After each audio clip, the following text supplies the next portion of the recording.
name's Loraine and welcome to my podcast, Mindset, Money, Success. And today I'm talking about a subject that is a little bit of a taboo subject, but it's very important to talk about. So it's the red flags of a toxic partner. So I'm just going to cover a few points about toxic relationships and look at unveiling the narcissistic cycle of abuse. So, in the complex landscape of relationships, it's essential to navigate with caution and be aware of potential red flags that indicate toxicity. One particular destructive pattern is the narcissistic cycle of abuse, which is characterized by love bombing, devaluation, discard, and hoovering. Understanding these stages can empower individuals to identify and escape toxic relationships before irreparable damage occurs. Love bombing. The bewitching beginning. At the inception of a relationship with a toxic partner, one often encounters the phenomenon known as love bombing. This stage is marked by the overwhelming display of an affection, admiration, and seemingly perfect compatibility. The toxic partner showers their target with attention, compliments, extravagant gestures, gifts, creating an illusion of an ideal connection. The relationship often moves very quickly, and there may be holidays and other grand gestures like intense flattery and adoration. Love bombing kicks off with excessive praise and adoration, leaving the recipient feeling like they're the centre of the universe. This intense flattery can be intoxicating, making it difficult for the individual to see through the false facade. Rapid escalation of intimacy. Toxic partners often accelerate the relationship at an unnatural pace, pushing for commitment, cohabitation, or even marriage in a short span. This rapid progression can be a tactic to bind the victim emotionally before the toxicity becomes apparent. Constant communication. Love bombing involves constant communication, whether through texts, calls, or social media. The toxic partner creates a dependency, making it challenging for the recipient to imagine life without the seemingly perfect connection. The devaluation. The slow erosion of self-worth. Once the toxic partner has successfully ensnared their target, the love bombing stage gives way to devaluation. In this phase, the partner's true colours begin to emerge as they systematically break down the victim's self-esteem and confidence. This stage has been likened to death by 1,000 paper cuts. The victim may not even understand what's happening, and during this stage a toxic partner can move back to love bomb as they drop breadcrumbs for the person that you saw at the beginning of the relationship. I call this stage, he loves me not.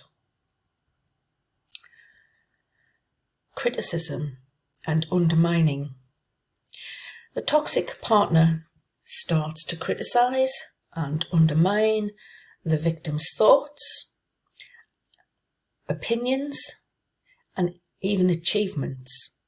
They can sabotage your opportunities to earn income, sabotage opportunities to learn new skills.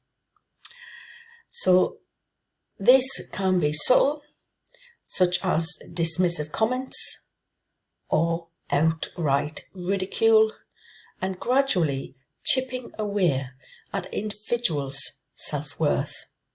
It is important to understand the types of behaviour that allude to coercive control, which are intimidation, emotional, physical and mental abuse, isolation, financial abuse, sexual abuse, coercion, and threats of abuse.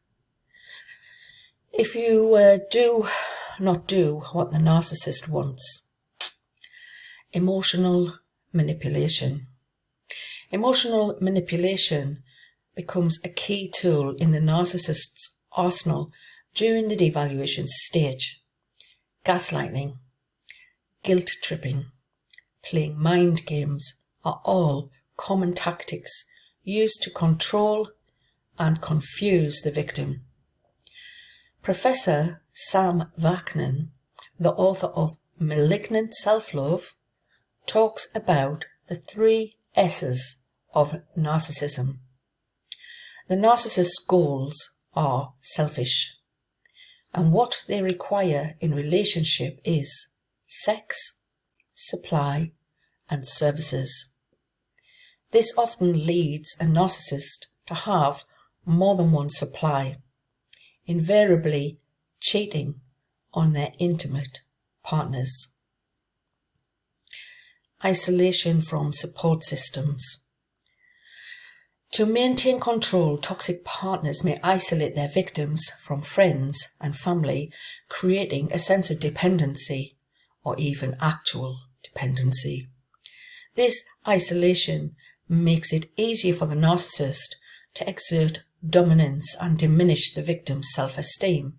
Often, a victim is drawn into a shared fantasy. The shared fantasy in narcissism is a term used to describe the dynamic that develops between the narcissistic individual and their partner. It is a complex and often insidious cycle of behaviour that can leave the non-narcissistic partner feeling trapped and powerless. Sometimes it results in the narcissist moving their victim to another town or even another country. Narcissistic abuse cycle and domestic abuse. The most extreme forms of this abuse are criminal offences in some countries. Domestic abuse isn't always physical. Coercive control is an act or a pattern of acts of assault, threats, humiliation, intimidation, or other abuse that is used to harm, punish, or frighten their victim. My first book touches on this from my experience post-separation. I had no idea during the relationship that I had experienced this form of abuse. My self-published book raises awareness of the hidden forms of abuse. I published that book in May of 2022 under the pen name Loraine Keeling, L-O-R-E-N, Keeling, K-E-E-L-I-N-G. You can look it up through Google, search for it. It's available on Amazon and worldwide digital bookstores, and it is published in English and also in Spanish. Discard, abandonment and the shattered illusion. After the prolonged period of devaluation, toxic partners may abruptly transition to the discard phase. In this heart-wrenching stage, victims find themselves abandoned and discarded, often without any explanation or closure. a narcissist can move on to another relationship or supply very quickly, and it is likely that the new supply has already been involved with the narcissist as a person that they were cheating with during the marriage or cohabiting relationship. The abrupt withdrawal. A toxic partner, having achieved their goal of emotional dominance, suddenly withdraws from the relationship. This abandonment can be devastating for the victim, who may be left grappling with confusion and emotional turmoil. If the narcissist has ensnared their victim by creating financial dependency or leaving their ex-partner economically insecure, the victim will experience further trauma from the discard. Idealization of a new source.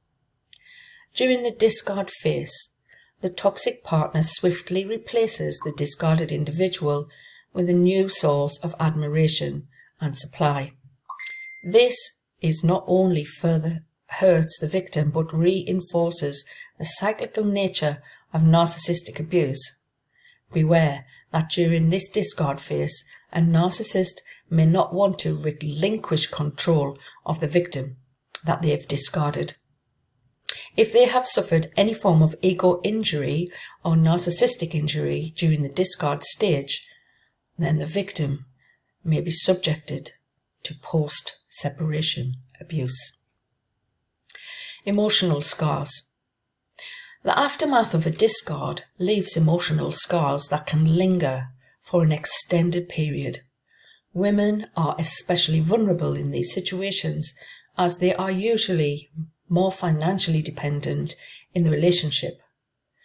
Victims may struggle with feelings of worthlessness, betrayal, and the challenge of rebuilding their shattered self-esteem. This can be 10 times worse if the victim has become a target post-separation. Many books document how narcissists behave during separation and divorce. For example, Tina Swithin created One Mum's Battle, which started as her blog while going through her divorce. You can check out her blog at onemumsbattle.com. Hoovering, the illusion and redemption. Despite the apparent finality of the discard phase, the narcissistic cycle of abuse often comes full circle. Hoovering is a deliberately manipulative behaviour designed to pull a person back into a cycle of abuse. This stage involves toxic partner attempting to reel the victim back into the relationship through manipulative tactics, like apologies and promises. Hoovering typically begins with the toxic partner offering apologies, promises of change, declarations of undying love, and this can be extremely confusing for the victim, who may want to believe in the possibility of a renewed, healthy relationship. Beware. Rejection in any form, perceived or real, threatens both self-esteem and fears of abandonment. A narcissist might react by becoming violently angry, shouting or calling you names. It can take a variety of toxic forms, like stalking, intimidation, harassment, threats of suicide, and even violence. Temporary behaviour modification. To lure the victim back, the toxic partner may temporarily modify their behaviour, showcasing traits that initially attracted the victim.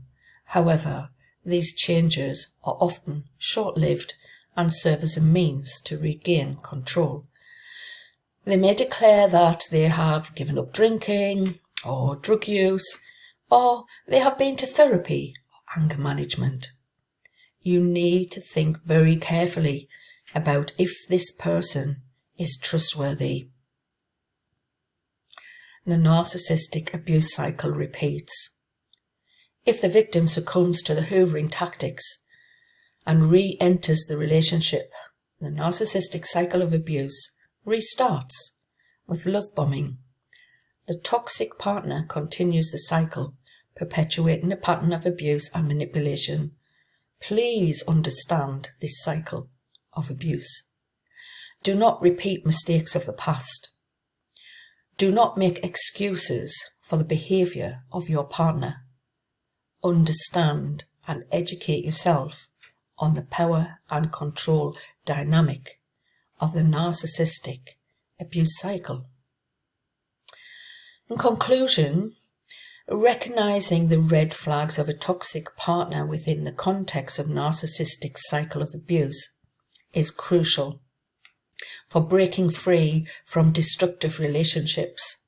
By understanding the stages of love bombing, devaluation, discard, and hoovering, individuals can protect themselves from emotional, psychological harm.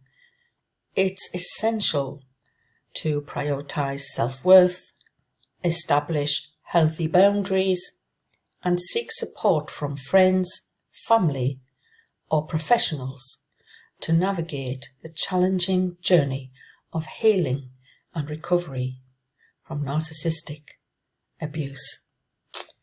Thank you for listening. Bye for now.